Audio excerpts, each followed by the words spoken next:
Aku adalah Peter, dan akulah yang membunuh bawahanmu. Apa yang kau bilang? Sandi tercengang mendengarnya. Kenapa orang yang sangat muda memiliki pendengaran yang buruk? Aku membunuh kedua orang itu. Sandi berpikir, sebenarnya apa yang dia bicarakan? Bukan Peter yang membunuh mereka. Apa ini akan kacau? Jika benar apa yang dia bilang dan Peter tidak membunuh mereka, lalu kenapa orang ini menyerang kami? Peter dengan santai mengunyah makanannya. Muridku, kau tahu? Ini pistol sungguhan. Jadi jawab kami dengan sejujurnya. Apa sebenarnya hubunganmu dengan Peter? Kau ingin tahu? Ada satu cara. Apa itu? Kau perlu membunuhku. Begitu ya? Nyaman sekali. Itu adalah keahlian terbaikku. Pastikan dia bisa bernafas. Perintah Sandi pada anak buahnya. Belum sempat pria itu melepas pelurunya.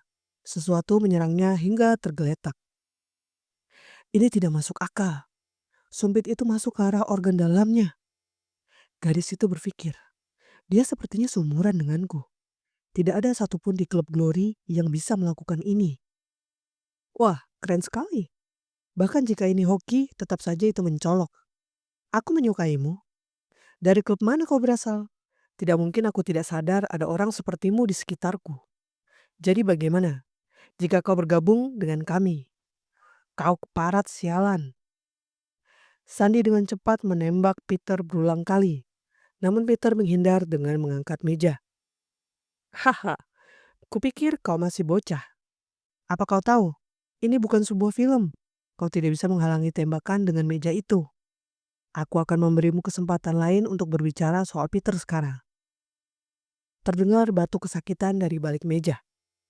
Juga cairan merah di lantai. Apakah Peter kena tembak? Akan sangat memalukan jika kau mati sekarang. Datanglah pada Gyung dan bantu aku bersih-bersih juga. Ketika melihat ke balik meja. Apa itu? Minyak cabai. Ah sial, dia di mana? Sandi tidak menemukan Peter di sana. Sandi terus mencarinya. Dengan mengejutkan, Peter ada di pilar atas dengan mulut menggembung. Lalu Peter tiba-tiba menyemburkan minyak cabai yang ada di mulutnya pada Sandi. Dengan mudah Peter menghajar Sandi bertubi-tubi hingga terjatuh.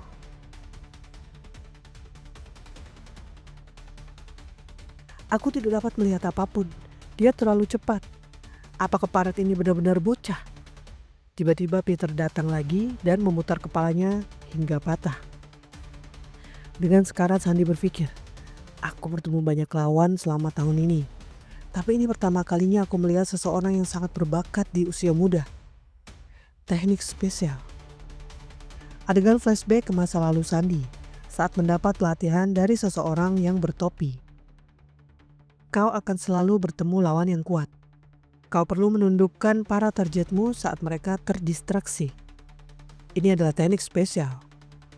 Pada saat itu aku menciptakan teknik yang bisa aku gunakan. Apakah hanya itu hal yang bisa kau lakukan? Sandi melumpuhkan lawannya. Mereka tidak akan mati jika begitu. Kencangkan lagi. Tapi hati-hati.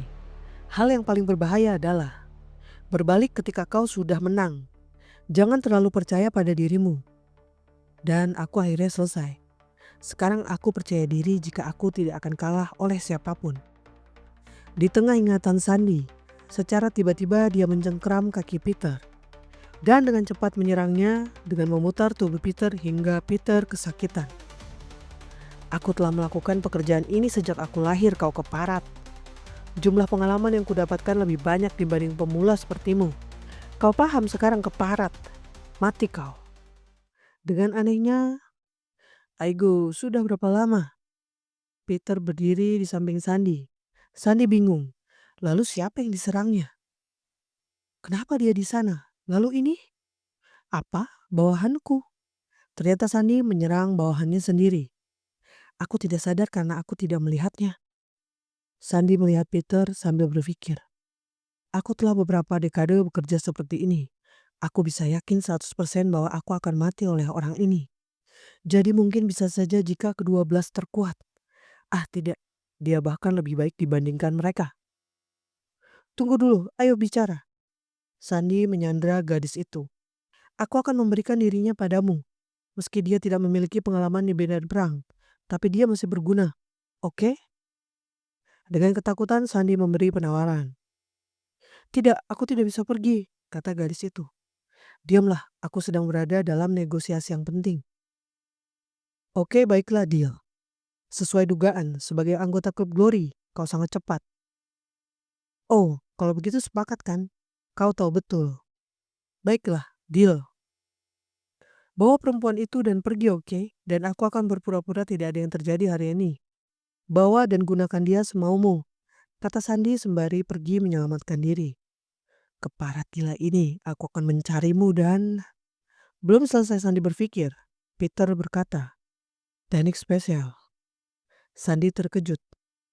Jika kau menunjukkan punggungmu, ketika kau pikir kau telah menang, saat kau berpikir kau menang, kepalamu akan putus. Kau akan selalu bertemu lawan yang kuat. Kau perlu menundukkan para targetmu saat mereka terdistraksi. Kedua bawahanmu, aku membunuhnya. Sekitar 7,6 triliun.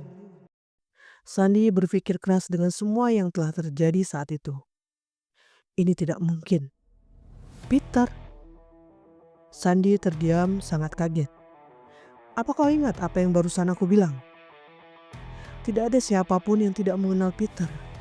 Dan masih hidup. Benar. Peter dengan cepat menyerang dan memutar badan Sandi dengan sadis.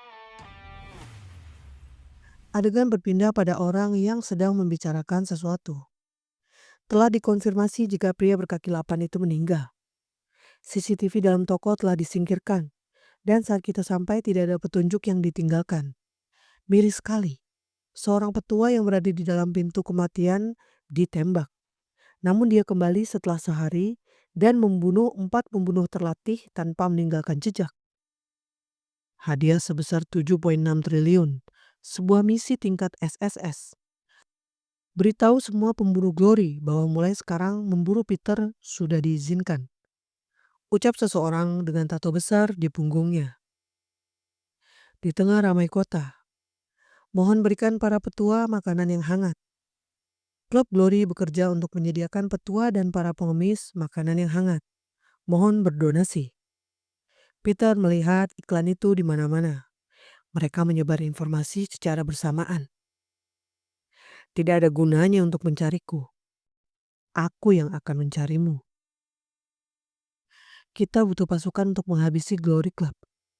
Ada satu orang yang muncul di pikiranku, tapi orang itu sedikit aneh. Di sebuah toilet umum. Kenapa bisa jadi banyak orang di sini? Pikir Peter melihat banyak orang tertidur di dalam toilet itu. Maaf mengganggu kalian, aku cuma mau lewat. Peter melihat ke satu tembok dengan banyak kertas. Di antara jual organ dan hot nights. Ah, di sini. Lalu dia menekan satu tombol seperti tombol rahasia. Terbukalah satu ruang gelap dengan tangga menurun. Wah, tempat ini luas sekali. Peter sampai di satu tempat seperti rumah dengan interior mewah dan luas. Dia ini benar-benar pandai menggunakan uangnya.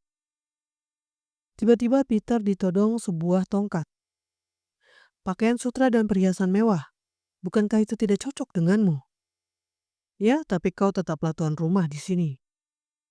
Seorang wanita muncul dengan anjingnya. Kau lumayan bawel ya.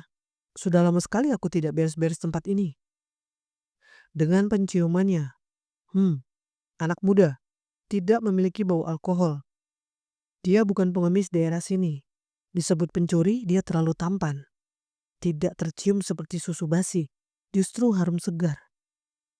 Apa Glory yang mengirimmu? Wanita itu menyerang Peter dengan tongkatnya berulang kali. Dan Peter selalu berhasil menghindarinya. Wah, kau pandai menghindar seperti tikus ya. Awas. Wanita itu melempar tongkatnya. Wallpaper itu sangat mahal. Kenapa? Apa ini pertama kalinya kau melihat orang buta seperti ini? Peter keheranan. Apa dia benar-benar tidak bisa melihat ya? Ketika wanita itu akan menyerangnya lagi, Peter mengangkatnya dan membantingnya ke sofa. Dengan pisau di tangannya, wanita itu berkata, "Jujur saja itu sangat mengejutkan. Aku tidak tahu ada orang seperti itu di Glory. Berkatmu aku sedikit terkejut. Tapi ngomong-ngomong tidak ada hidup. Kau kejam sekali mau membunuh orang cacat. Tapi apa yang bisa kita lakukan? Di pekerjaan kita ini, satu orang harus tewas agar semuanya selesai. Alexander McQueen. Wanita itu terkejut. Apa? McQueen? Anjingnya terlihat begitu luluh ketika Peter mengajaknya bercanda. Singkat waktu. Apa? Apa maksudnya dengan peremajaan? Wanita itu mengacak-acak muka Peter sampai cemong. Kulitmu jadi lembut dan bau-bau bapak tua menghilang. Apa ini sungguhan? Hei, kau sudah melakukan ini selama 30 menit, Chong. Wanita itu benar-benar keheranan. Ini pasti lebih dari sekedar pose gerakan ketika mati. Dengan apa kau dibunuh? Pistol? Pisau? Racun? Bagaimana sih caranya agar aku bisa sepertimu? Lalu dia benjol, guys. Jadi senior akan bermain-main dengan Glory sendirian. Iya. Cara seperti apa yang kau rencanakan? Aku akan langsung ke mata badainya. Mata badai. Glory. Mereka sangat berkomitmen untuk menangkapku. Cara untuk menggenggam Glory dengan tanganku sendiri adalah kau harus menjadi killer di Glory Club. Apa aku ini tidak salah dengar? Bukankah aku sudah bicara dengan keras? Tidak, tunggu sebentar. Kau sudah menjadi muda lagi dan tidak ada satupun yang mengenalimu. Jika kau ingin menjadi killer di Glory, ini seperti semua rencana penangkapan operasi Peter akan berada di telapak tanganmu. Kau ini manusia yang menakutkan ya. Kau yang lebih menakutkan, jadi menjauhlah. Ngomong-ngomong, itu sangat tidak mungkin. Kau tahu kan, untuk menjadi killer di Glory Club itu, bukankah cuma mereka yang dari panti asuhan Glory lah yang diperbolehkan? Memang benar Peter tua dari panti asuhan Glory. Tapi Peter muda kan cuma orang luar biasa. Mana bisa kau menjadi killer dari Glory? Tidak juga. Ada satu cara. Di suatu gedung sekolah. Apa kau lihat itu? Wah, akhirnya di sekolah kita ada yang bening-bening. Aku sampai harus berdandan tidak seperti biasanya. Kau sudah gila ya? Biasanya kau tidak melakukannya. Dengan cara masuk ke SMA Glory. Jadi murid pindahan itu bernama Kim Sun-go. Ah, namanya seksi sekali. Ya ampun, wajahnya sangat cerah, secerah masa depanku. Murid perempuan di SMA itu benar-benar terpesona oleh Peter muda yang telah menyamar menjadi murid SMA pindahan di sana. Kim Sun-go, kita harus pergi ke auditorium. Oke. Sekolah yang didirikan oleh Glory Foundation dari luar terlihat seperti sekolah biasa. Tujuan eksistensinya adalah melatih para killer, mengoperasikan kelas rahasia untuk para killer. Dan aku harus menjadi killer di Glory Club ini dan harus masuk kelas rahasia itu. Peter terus dikelilingi para siswa yang begitu terpesona dengannya, bahkan kucing. Di auditorium, seperti yang kukatakan sebelumnya, kelas killer hanya menerima orang dari panti asuhan. Memangnya ada cara lainnya? Tidak ada, hanya saja ada pengecualian dan sangat langka. Hal mencolok bagi mereka. Tidak mungkin. Baiklah. Itu adalah dengan cara cek-cek. Aku Kim Sun-go, murid pindahan baru di sekolah ini. Para siswa bertanya-tanya, wah, sedang apa dia di sana? Hobiku berkelahi, keahlianku berkelahi, dan aku seorang killer. Dengan lantang Peter mengatakan di ruangan itu, semua orang tercengang. Bahkan para killer rahasia merasa tertantang. Begitulah caranya agar mereka membuatku menjadi bagian dari killer.